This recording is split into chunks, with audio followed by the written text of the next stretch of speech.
Après la destruction du Second Temple, eh bien jusqu'à cette période, les premiers chrétiens sont des juifs, reconnus par le monde juif en tant que tels.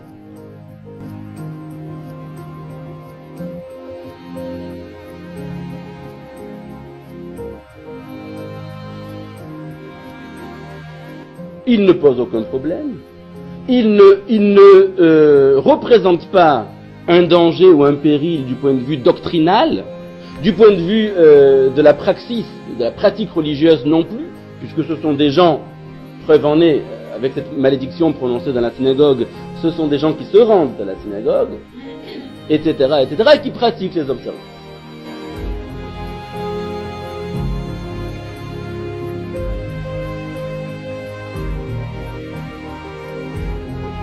Cet attachement aux préceptes de la Torah leur vaudra la dénomination de judaïsants par ceux, de la part de ceux des chrétiens, et là j'utilise le terme chrétien, de culture hellénistique.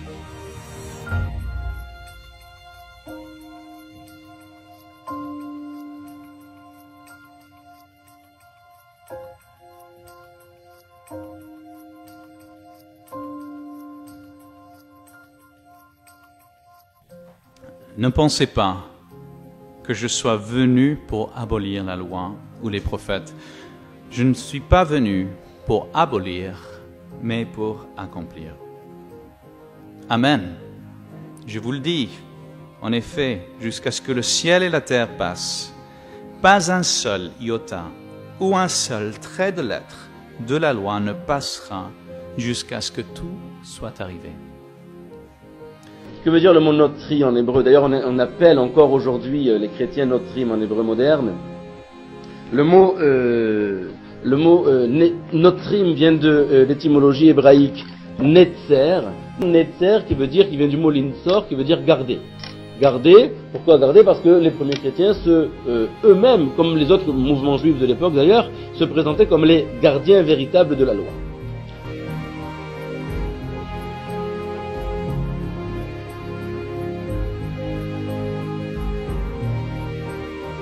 Dieu comment créer le monde avec la parole. Quelle parole? C'est la Torah. Le Zohar dit une chose terrifiante. Il dit Torah c'est le nom de Dieu. Donc c'est la divinité même.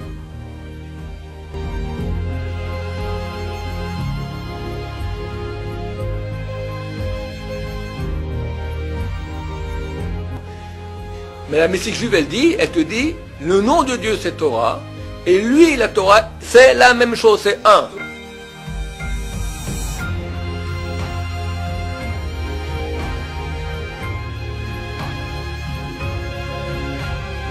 Alors la loi, c'est le dessein que Dieu a créé pour notre vie. C'est le dessein sur lequel nous avons été créés à l'image de Dieu. Vous voyez ce que je veux dire? Donc si nous ne respectons pas le dessein de Dieu pour nos vies, ce qui va arriver, c'est ce qui m'est arrivé à ma voiture. On va tomber en panne et un jour ou l'autre, ça va aller à la casse. Et qu'est-ce que Dieu il veut? Qu'est-ce que Dieu veut? Pourquoi il crée ce monde? Pourquoi il crée la Torah? Pourquoi il fait tout ça? Parce qu'il a voulu. Pourquoi il a voulu? Parce qu'il veut. Mais qu'est-ce qu'il veut? Il veut faire le bien. Pourquoi il veut faire le bien? Parce qu'il veut. Mais il veut faire le bien. Alors c'est quoi le bien le plus bien qu'il puisse avoir? Donner lui-même. Quoi lui-même? Quoi? C'est quoi? C'est un arbre? C'est un fruit? Sa pensée. Son désir. C'est ça, la chose la plus profonde qu'il y a. Maintenant, l'expression de Dieu, c'est la Torah, fait un avec lui. Ça veut dire l'exemplarité de Joseph.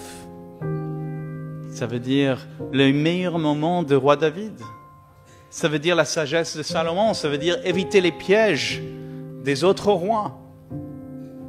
Donc quand Jésus dit qu'il est venu pour accomplir, il n'est pas seulement là pour accomplir 613 commandements qui se trouvent dans les livres de Moïse, il est en train de dire, je suis là pour accomplir tout ce que la Bible nous indique comme conseil de vivre notre vie de manière et façon à plaire à Dieu.